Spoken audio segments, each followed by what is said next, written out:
તો રામે રામ ડાયરાને અને ડાયરો કે મોજમાં તો વાંધો નહીં. તો હવે આપણે ડુંગળી છે ને ડુંગળી, તો ડુંગળીમાં અત્યારે મેન વાયરસ આપ જોવો કેટલી પારવી થઈ ગઈ.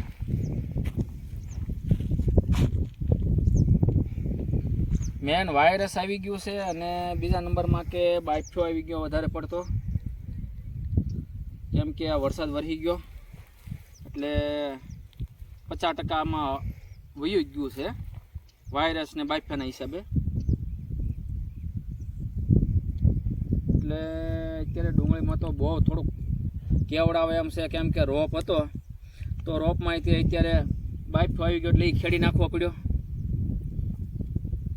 અને ડુંગળીમાં અત્યારે એ જ પ્રશ્ન છે. તો હવે આમાં જેની ટ્રીટમેન્ટ કરવી કંઈ દસ પૂછતી નથી. રોકાણ થઈ ગયું છે એ તો થઈ ગયું છે, પણ હવે આમાં ટ્રીટમેન્ટ કઈ કરવી કંઈ દસ પૂછતી નથી. એટલે આ જે વાયરસ ને બાફ્યો બે છે હારવાર, બરાબર? કેમ કે આમાં તમે જોયું ને એટલે આપણે એમ થાય કોવો હોય જો, એટલે આમ થઈ જાય આ રીતે. જો 150 રૂપિયાનું બિલ થઈ ગયું, બોલો. વાયરસ જાય તો સારું, નકર તો હું નહીં જાય તો જદ્દાફું વાયરસ. તો ચાલુ કરી દેવી તોડવાનું.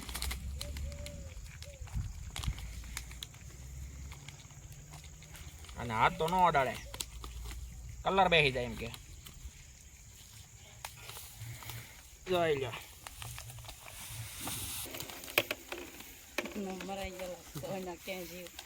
વાયરસ આવી જાય ને, બાઈક આવી જાય ને તો જોઈ જાય.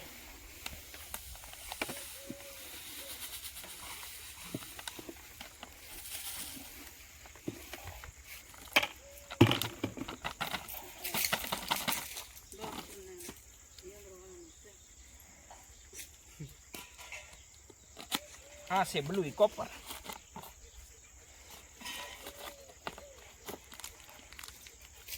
પાવડર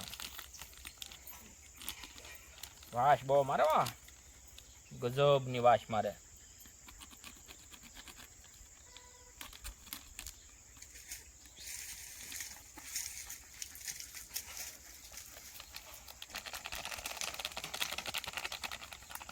વાસ મારે તમને ઊભું નો રહેવા અડખે પડખે ક્યાંય આવી.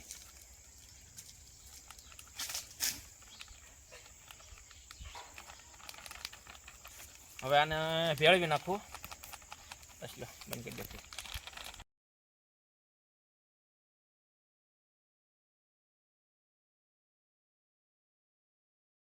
હવે બાફિયાનું ખાતર નાખવાનું કરી દીધું ચાલુ. કેમ કે બાફ્યો છે ને વાયરસ છે. 1 અવરમાં અઘરું છે. ફસ્ક વાહ ભાઈ વાહ. હા એમ ઝીણું રાખો.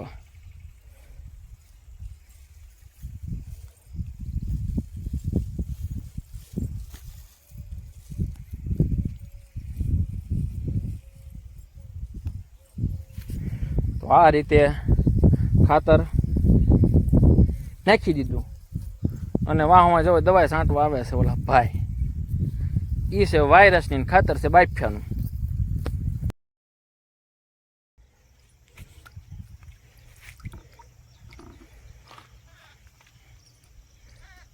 એક પંપમાં એક ડબલું પાલો થઈ ગયો એટલે અંદર મૂક દે. લા બહાર મૂક. હા બસ ના રેડી. જો વાયરસની દવાનું સ્પ્રે ચાલુ છે. 8 પંપનો હતો, 2 પંપ થયા, ચાલુ છે બીજો પંપ હજી. એટલે નાના બધું કમ્પ્લીટ થઈ રહે. 7-8 દી પછી પાછું આપણે જોવું કેવું રિઝલ્ટ છે, બરાબર ને?